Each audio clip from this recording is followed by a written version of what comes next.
Most companies are still learning how to run distributed teams. Joey Johnson has been doing it for more than a decade. She's the CEO of Zeevo Group, helping complex organizations align finance, technology, and operations when the stakes are high. Few leaders understand operational transformation at her level, and she brings that experience into today's episode of Makes Remote Work. Let's take a look. All right, welcome back, everybody. Today's guest is Joey Johnson from Zeevo Group. Joey, welcome into the conversation here. How's it going? It's going great. Thanks, John. Great to see you. Yeah, great to see you too. Let's just jump into it. This is meant to be a quick 8-minute conversation about you and Zevo Group. So tell me a little bit about the Zevo team and how you operate on a day to day basis. All right. A is about 10 years and almost 1 month ago that we launched in a living room in Los Angeles. We started as remote first, a professional service and technology company. Knowing where we're headquartered is kind of irrelevant. People ask me all the time, like, oh, you're headquartered in Seattle, but you're in Los Angeles. And yeah, we've also got people in Florida and Sri Lanka and Colombo. And so to us, the headquarters has never really mattered. To the tax man, obviously it does.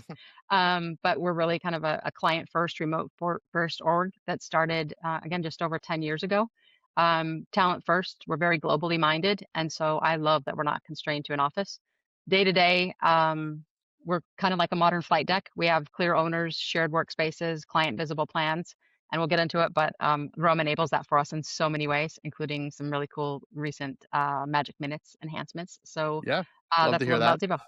Well, talk to me about your customers, right? Who is the right client for Zevo Group? What's usually happening inside the business when they decide to bring you in? We often get calls from a CFO or a chief operating officer, or maybe a former colleague who's kind of risen up the ranks at a company. We work across industries. When we started just over 10 years ago, we were hyper focused on aviation finance, and that's the bulk of our client base today. But we do have media and entertainment and consumer products companies as well. So we work with some studios, some record labels. Really, the clients tend to bring us in at major inflection points. So maybe they're living through an M&A transaction. We've done financial due diligence. We do a lot with program and project management. If a client has an internal audit finding or some type of internal control failure, they might bring in our internal audit specialists. And for the last couple of years, we've been hot and heavy on system implementation. So if there's a major investment that a client is undertaking, they want to make sure that it gets done the right way and on time. They're picking up the phone and giving us a call. Now, if they're obviously making a major investment, you have to establish credibility pretty quickly. How do you do that without a traditional office setup? You mentioned beginning that, you're sort of dispersed all over the place, working on a remote atmosphere, but, are you going to clients often? Do they come to you? Like, how does that all sort of iron itself out? I think from my perspective, I mean, I worked at Deloitte before we founded Zevo. There was another aircraft leasing company in between. But having been kind of remote first for so long, trust starts before the first meeting. So if we were to meet somebody and it was to be for the first time remote using Roam, we don't show up with a blank screen. There's always a personalized agenda or a one pager that reflects their business on the screen, like showing that we've thought about them in advance. And because we actually understand the material, whether it be internal audit, aviation finance, internal control, it's pretty easy to look credible on the screen. Hmm. In terms of our client base, we're not often meeting people for the first time using Roam. We'll have met them at a conference or maybe they're a former colleague. So oftentimes, my preference would be to meet in person at least once and then let the remote stuff happen from there. There's been plenty of times where I've jumped on a red eye to have a 2 hour meeting across the United States, show up on the right coast, spend an hour, and then come back and transition to Rome. So for me, it's the trust really does start before the meeting, and whether that's preparing and having Yep. something on the screen or having met first. Okay. That makes total sense. And if we're flipping it to a more internal focus now, right? That's all your client experiences, your customer interactions, whatnot. But you also got this team that you're managing on a day-to-day basis in a non-traditional office. How do you keep accountability with your team, and make sure people are following through on things or just getting things done? Well, we definitely don't manage by geography, and Rome enables that. We tend to manage by outcomes. And so all of our projects, be it an internal project or a client project, each of them has a clear owner. We have defined deliverables. We have a cadence that we agree to both internally and with the client.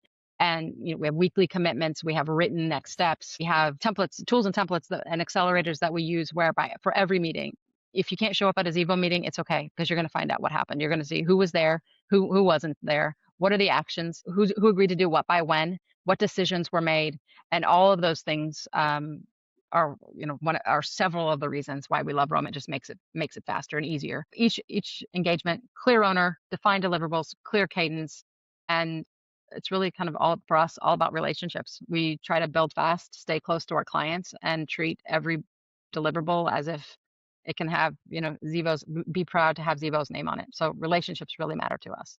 And, in terms of like how you're managing the team, any advice for other remote orgs? Because sometimes being remote may look like a challenge, and it is in many ways. What advice would you give other remote organizations or anybody who's starting a company that's remote? One of the things that I learned the hard way, because I came from remote first, having been at Deloitte for so long, I kind of took it for granted that everybody could work from home. And I don't think that's the case. I think that they can, but it's a skill that can be learned. And so one of the first things that we do as it relates to our team is to make sure through the interview process that they're comfortable working from a distraction-free environment. Working remote doesn't mean that you have a 24-hour dog sitter or babysitter. Like, you still have to have that Mhm. child care or those pets cared for. And so it starts for us with the team, making sure that they understand what a distraction-free remote environment is. We look at their internet connection to make sure that it's beefy enough to support conversations like this on video and audio. And for me personally, I grew up in the corporate world of email, and it was primarily just email and maybe a Sprint conference line. And now it's like emails, text, DMs. It's just crazy. So Yeah. I'm information overload, voice notes, and sometimes I just keep waiting for that carrier pigeon to show up at my window.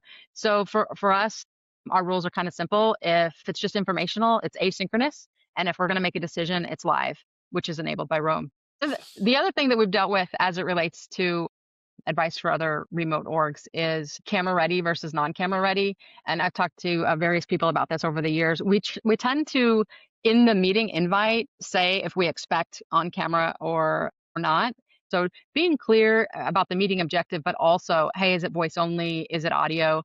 That has been a bit of a game changer for us. And then the people who are attending, be it internal or clients, they don't have to wonder if they have to have their camera on. We hear that a lot about the private office in Rome. It's audio only. And sometimes people that come from a different system, they're like, hey, why can't I have video? And we're like, you have video, it's available for you. But, the expectation of just going to ask somebody a quick question, popping into their office, having a short conversation, we take the video element out of it to make it easier on everybody else. Like, I just need to talk to Joey for 5 minutes, like, let's just get something done real quick. If we really need it to be formalized with video, we'll just hop into a room. It's one of the major selling points. I remember when we went through the founders tour and we found out that I don't have to be camera ready. I can be in my office. There's not a possibility of my camera turning on.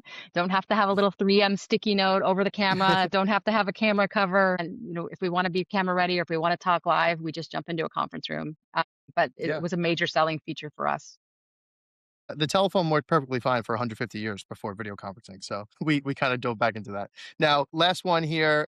Speaking about Rome, give me 3 words that you would use to describe Rome to anybody listening. People, process, platform. Love it. Love that. And thank you so much for stopping by here. In the spirit of short meetings, we'll call it there. For everybody listening, if you'd like to hear more conversations like this with leaders across the globe who are making remote work for their teams, be sure to like and subscribe. Until then, Joey, thank you so much for your time. And everybody else, I will talk to you next time. Thanks, everybody. Thanks, John.